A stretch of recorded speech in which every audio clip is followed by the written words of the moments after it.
Schumbaro. نقول امثال 40 رضا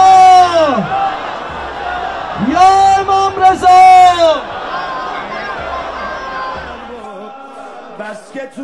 lakh lakh জনতার অশ্রুসিক্ত নয়নী সাক্ষী কতটা ভালোবাসা ও সম্মানের জায়গা জুড়ে রয়েছেন ইরানের সদ্য প্রয়াত প্রেসিডেন্ট ইব্রাহিম রাইসি।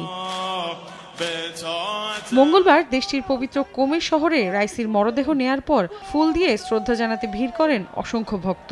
এদিন শেষবারের মতো রাইসির কফিনটি দূর থেকে এক নজর দেখে স্মৃতির পাতায় বন্দী করাই যেন লক্ষ্য ছিল অসংখ্য ইরানির।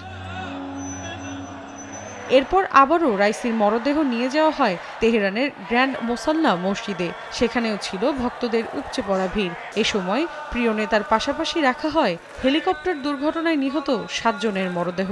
তাদের আত্মার মাগফিরাত কামনা করেন ইরানিরা। সব ধরনের আনুষ্ঠানিকতা শেষে বৃহস্পতিবার জন্মস্থান মাশাদে দাফন করা হবে রাইসিকে।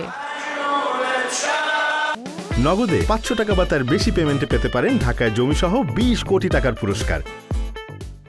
এদিকে ইরানের প্রেসিডেন্ট ইব্রাহিম রাইসিকে নিয়ে হেলিকপ্টার বিধ্বস্ত হওয়ার ঘটনায় যুক্তরাষ্ট্রকে দোষছেন রাশিয়ার পররাষ্ট্রমন্ত্রী সের্গেই ল্যাভরভ। তিনি বলেন, মার্কিন নিষেধাজ্ঞার কারণে ইরানের অভ্যন্তরে উড়োজাহাজ চলাচল সংকটের মুখে পড়েছে। বিভিন্ন দেশের ওপর যুক্তরাষ্ট্রের নিষেধাজ্ঞার কারণে বিমানসহ বিভিন্ন যন্ত্র মেরামতে খুচরা যন্ত্রাংশ পাওয়া যায় না বলেও অভিযোগ করেন তিনি।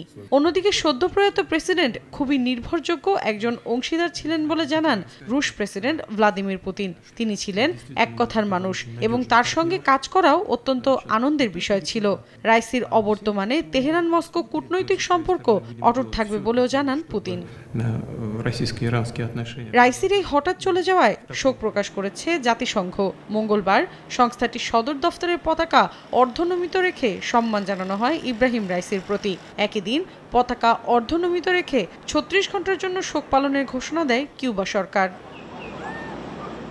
মৌসুমী সাথী, সময় সংবাদ।